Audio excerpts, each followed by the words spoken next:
BJP President Amit Shah on Sunday asked booth in charge and Panna Pramukhs to resolve that they will not leave any stone unturned to ensure grand victory for the party in the upcoming Delhi polls that would make it invincible for the next 25 years.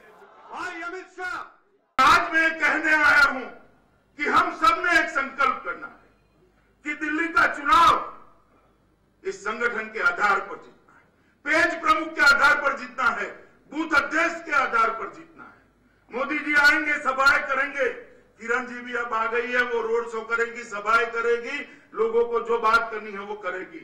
मगर मेरा और आपका काम, Bharatiya Janata party के कार्यकर्ताओं का काम है कि लोक संपर्क कर एक नई मैकेनिज्म बनाकर चुनाव को जीतना, वो मैकेनिज्म को स्थायित्व देना और आने वाले 25 साल तक दिल्ली के अंदर एक भी चुनाव भारतीय जनता पार्टी के अलावा कोई न जीत सके, ऐसा एक संगठन करना।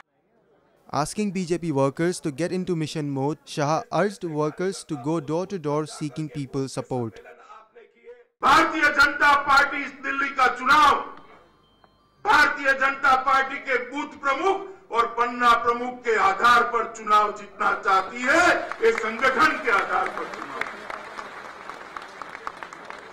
ये व्यवस्था चुनावी राजनीति में, चुनाव के रणनीति में और चुनाव के इतिहास में कोई नई व्यवस्था नहीं है। मैं बहुत छोटी उम्र से इस चुनावी रणनीति के विज्ञान का विद्यार्थी हूं।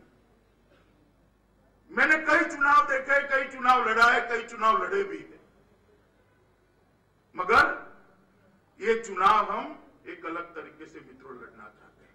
इसीलिए मैंने रामलाल जी को निवेदन किया था कि सातों विधानसभा में सभी बूथ अध्यक्षों से मैं खुद बात करना चाहता हूं।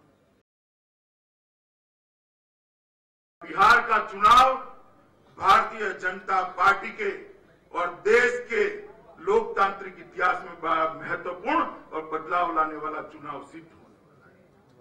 एक चुनौती दी, सो कॉल्ड जनता दल, जनता परिवार इकट्ठा हुआ है।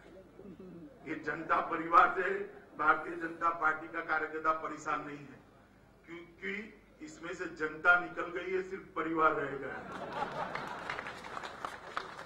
मगर एक हवा खड़ा किया है और मैं मानता हूं कि मोदी जी के विकास का एजेंडा अगर सबसे ज्यादा कहीं पर अप्लाई होता है, सबसे ज्यादा मतदाताओं को आकर्षित करता है और सबसे ज्यादा अगर किसी राज्य में जरूर है तो वो बिहार और उत्तर प्रदेश के राज्य है। वहां पर भारतीय जनता पार्टी ने एक लोगों को अच्छा शासन देने वाली, एक कल्याण राज्य देने वाली, एक वेलफेयर स्टेट देने वाली सरकार बनाने का काम।